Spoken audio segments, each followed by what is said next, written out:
Hello everyone, in this tutorial I'm going to show us how to accurately draft a basic gown without half-length cuts.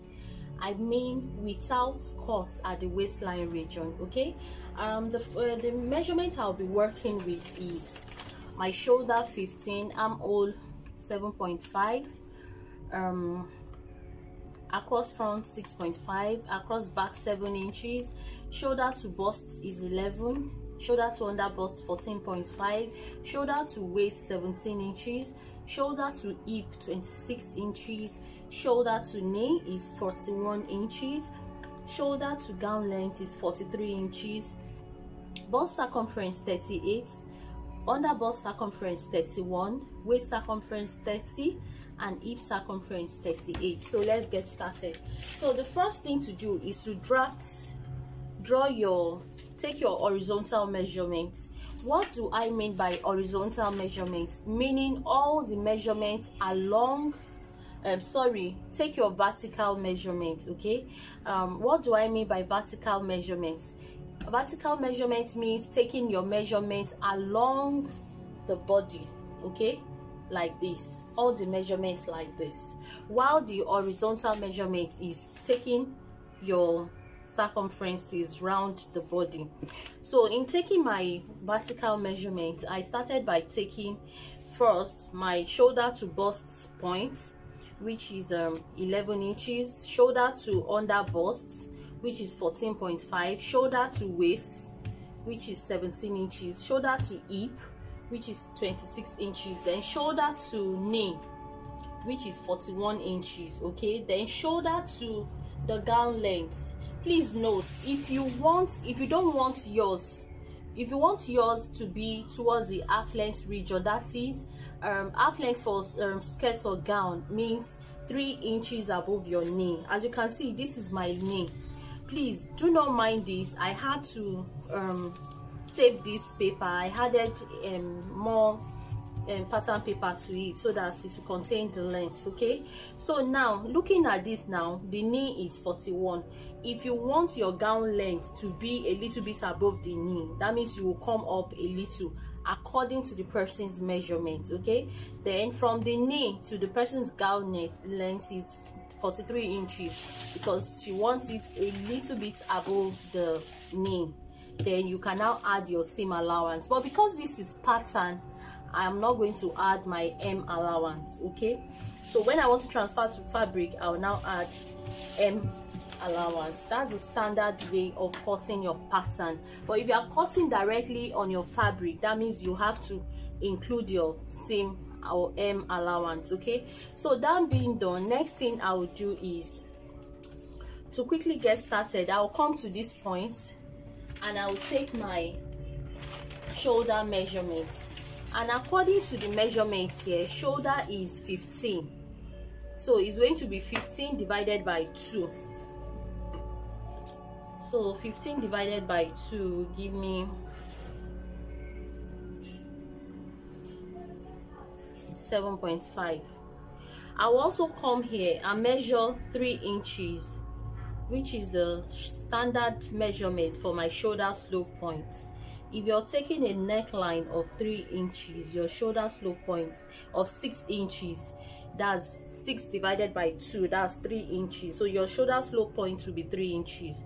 But if you're taking a measurement of 5 inches for your neck width, that means your shoulder slope point will be 2.5 inches. But for an ideal adult, the standard measurement is 3 inches for your shoulder slope point. So this is my shoulder slope point here. So next thing I will do is I'll come down to where my neckline is, my shoulder. I'll take 1 inch down, which will serve as my slant. So from that point, I'll just connect it to this shoulder slope point here. That will serve as my shoulder slant, because as we all know, the human shoulder is not straight. Looking at your shoulder, you can see that your shoulder is not straight, either for male or for female. And as a professional seamstress, you should sew according to the body structure. Okay, according to the body structure. So having done that, next thing I'm going to do is I'm going to take the same 7.5 inches I've taken here. I'll come down here and measure the same thing, because I'm trying to get my armhole, to get the point at which I'll take my armhole. So from here I'll just measure down what my armhole is. Okay, so whatever your own armhole is, you measure it, and according to this, the accurate way, there are two ways of taking your armhole measurement. You can take shoulder divided by 2, but oftentimes I do not teach my students that way, because dividing your shoulder by 2, there are some clients that they have funny shape. Okay, some have Christian mother arm, and I came to discover that there are some clients that shoulder divided by 2 will not work for. It will never work for them, because there are some who have Christian mother arm, and when you measure their armhole round, you will notice that the armhole is wider compared to when you take shoulder divided by 2. Imagine somebody with a shoulder of 17 inches, and when you divide 17 by 2, you have 8.5, right? But when you measure the person's armhole round, you notice that the armhole falls around 9.5. Some could even be 10. It all depends on how the person's structure and shape is. You understand? And that is why oftentimes I do not advise my students to go with shoulder divided by 2 for your armhole. So what then is the best and accurate method of getting your armhole measurement? You get that by dividing your bust divided by 6 plus 1.5 inches. This is the best and accurate way of taking your armhole measurements, because your bust goes a long way in determining the total armhole measurements compared to using your shoulder, because there are some people whose shoulder are not broad, and when you look at them, they have Christian mother arm. You understand? Going around the armhole is very wide. So how do you now say such people shoulder divided by 2 will work for them? So according to my own method of cutting and sewing, bust divided by 6 plus 1.5 works better. Another accurate method you can use that I recommend for my students is take your tape rule and measure around the person's armhole by yourself. Is as simple as ABC. I don't know why a lot of people get scared of measuring the armhole round, but if you know you belong to the category of students who don't know how to measure the armhole round by yourself, my best advice is go with bust divided by 6 plus 1.5 inches rather than shoulder divided by 2. So that being said, so I'll just take my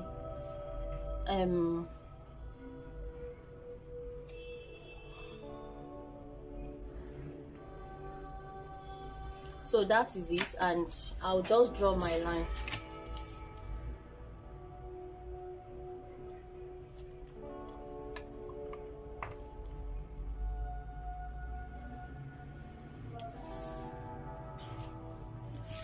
So having done that,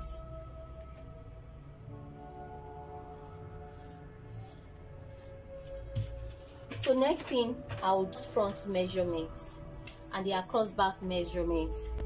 From here I'll just measure 6.5, but how do I get the position to measure it? Okay, so just come here, measure the midpoint of your armhole. The midpoint of your armhole, come down by ½ inch. The midpoint of your armhole, come down by ½ inch, so you get it. And you can also decide to use just the midpoint of your armhole, okay? But I'm just teaching us the standard measurement. The standard measurement is midpoint of your armhole, come down by ½ inch. That's the standard measurement. But the general method of we do it is just midpoint of your armhole, then you take your across front measurement. So from this point I'll just come here and take my across front. So from here I'll measure 6.5. 6 6.5. So this is where 6.5 ends.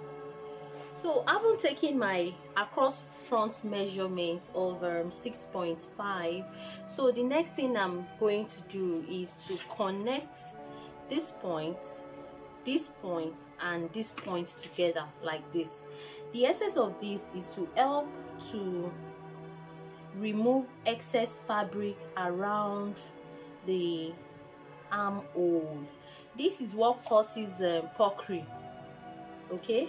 Excess fabric around the armhole, okay? Not removing this excess fabric, you notice after sewing, you notice some puff around this region of the armhole. As we all know, we are sewing according to the body structure, okay? The armhole is not straight, so why cut it straight, okay? So that being said, next thing I'll do is to take my horizontal measurements. But before I do that, let me just take my neckline.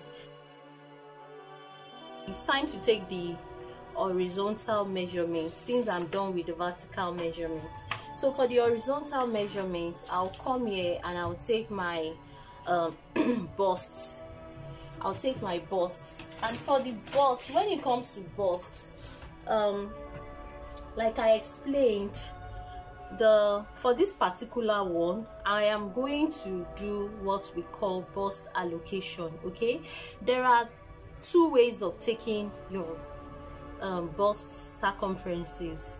The general method of taking bust circumference, which is going to be bust divided by 4, and the second method, okay? This second method means I am trying to allocate a particular proportion to the front bust compared to the back bust, because like I explained in the video, the human bust at the back contains the bust, so is bigger compared to the back that has nothing like bust, because the back is just parallel. So on this my chest line, I'll just measure 10 1/4 inch and I'll mark it as my new bust. 10 1/4 inch. It's 10 1/4 inch. Then same thing, I'll come here to 10 1/4 inch. I'll mark it, okay? Then I'll come to the waist, to the under bust. My under bust is 31 inches. My under bust is 31. So 31, I'm going to divide it by you can divide by 4. It all depends on your client. If you look at the person very well, if the person is a little bit has tummy, and you know some people have tummy and the tummy extends to the upper parts close to the under bust, okay? So when you look at the person very well, and this is also very good for people who are pregnant, okay? Those who are pregnant, so you allocate more proportion to the under bust measurement at the front compared to the back. But if it's just normal size person, you could divide it by 4, okay? You could divide it by 4. So but for this person, I'm just going to add under bust. That's my front under bust is 31 is the under bust, divided by 2 will be 15 inches, okay? So unlike the bust that I allocated 1.5 extra, so for the under bust I will just add plus 0.5, that will give me 15.5 inches, okay? Sorry, 31 divided by 2 is 15.5. So if I add 0.5, that will give me 16 inches, okay? 16 inches. So 16 divided by 2 will give me 8 inches. So for my under bust, I'll measure 8 inches. So I'll just come here and measure 8 inches. See?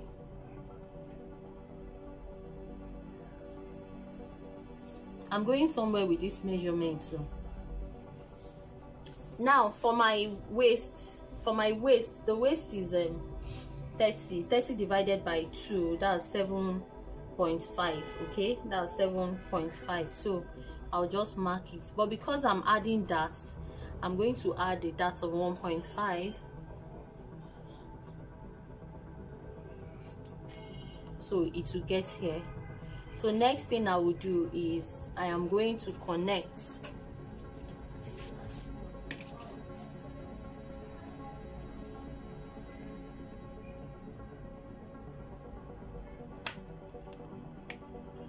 if you notice I ignored the under bust. I'm still coming back to the under bust. So from this point,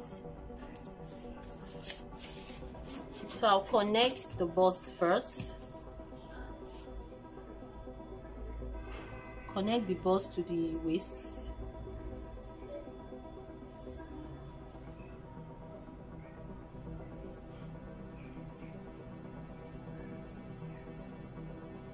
like so. So I haven't connected it that way. If you notice, this is where the under bust measurements got to. I'm still coming to that. So next thing, I will go to my hip line. Now for the hip line, the hip measurement is, the hip is 38. So 38, I'm going to divide it by 2. I'm not dividing by 4, because when you look at the human shape, the butt contains more than the front hip, okay, than the front. The back of the hip is more, as in the butt at the back is more compared to the front, okay. So because of this reason, you have to look at your clients. There are some clients you just use hip divided by 4, okay, clients who are just normal shaped clients, okay. But normally, if you notice, the butt contains more fabric. So ordinarily, we are even supposed to just add maybe ½ inch to the back butt compared to the front, okay. So for the hip, it's going to be hip 38 divided by 2, okay. I'm dividing by 2 because I want to allocate more to the back hip compared to the front hip. It all depends on the person you are sewing for. There are some people who have a flat butts, okay, flat butt. So like for example, look at these Chinese people, okay, just divide their front and back the same thing, divided by 4. That's the general method of cutting, okay, divided by 4. But in this instance and this situation, I want a situation whereby I allocate more to the back butts compared to the front butts. I am not saying when you allocate equally is totally wrong, because that's just the general method of sewing, of allocation, okay. But I'm just saying to be more precise and to have the fabric having more space to contain the back butts, okay. So when I divide 38 divided by 2, I have 38 divided by 2, I have 19 inches. So for the front hip, I have 19 inches. So for the front hip, unlike what I did at the bust region, that I allocated more to the front bust, but to this front hip, I'm going to deduct from the front hip, because the attention is on the butt at the back butt. So now this will be 19 minus 1. I am just deducting just 1 here, okay. There are some clients that it will just be 0.5. People, you know, that they really don't have butts like that, okay. It could be just 0.5. I could make this 0.5. So it depends on the client you are sewing for, okay. But I'm making this 1 inch. So 19 minus 1 will give me 18 inches. So 18, if I further divide it by 2, because I have the fabric is on fold, I will have 9 inches. So for the back hip, the back hip will also be 38 divided by 2, which is 19. So this 19, I'm going to add 1 inch extra to it. The same 1 inch I deducted from the front hip, I'm going to add it to the back hip, which is going to be 20 divided by 2. So the back hip will be 10 inches, while the front hip will be 9 inches. So let me continue. So for this at the front hip, I'll just measure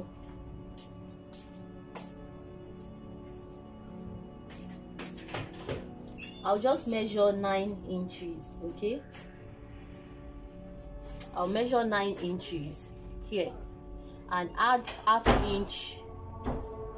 I'll add ½ inch as ease allowance. So that being said, all I need to do is to connect it like so,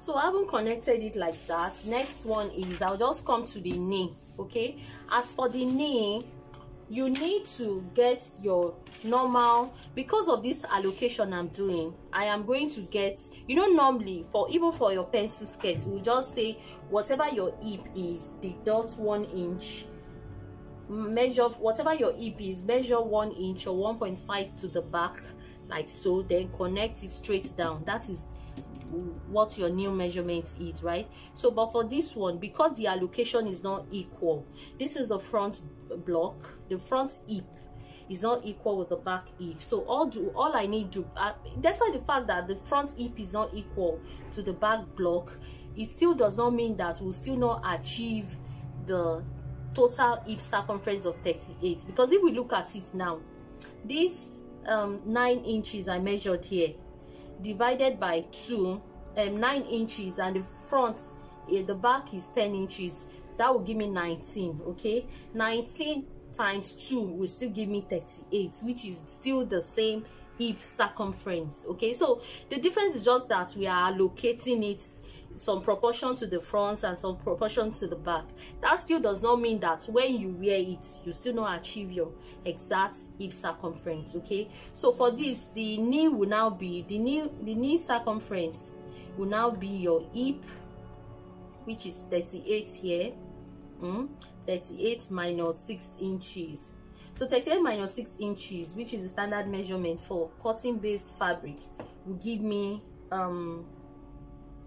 32 inches. Okay, 32 inches. So this 32 inches, if I divide it by 4, because the fabric will be on 4, that will give me 8 inches.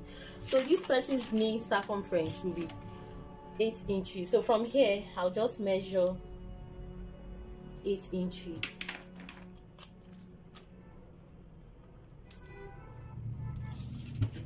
So I haven't done that. I'll just connect the same 8 inches.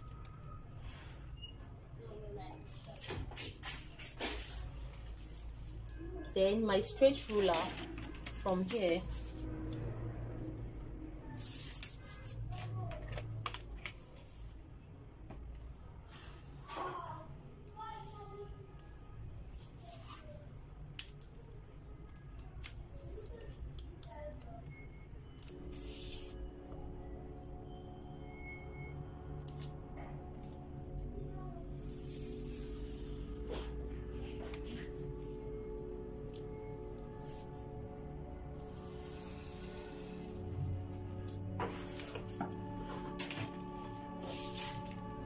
so as you can see, I'm done allocating it. Okay, without side seam allowance. Okay, without side seam allowance. So you can go ahead now and add your allowance that you want to add. Okay, now for this person, let me come to the dart. If you remembered, I took a dart of 1.5 here.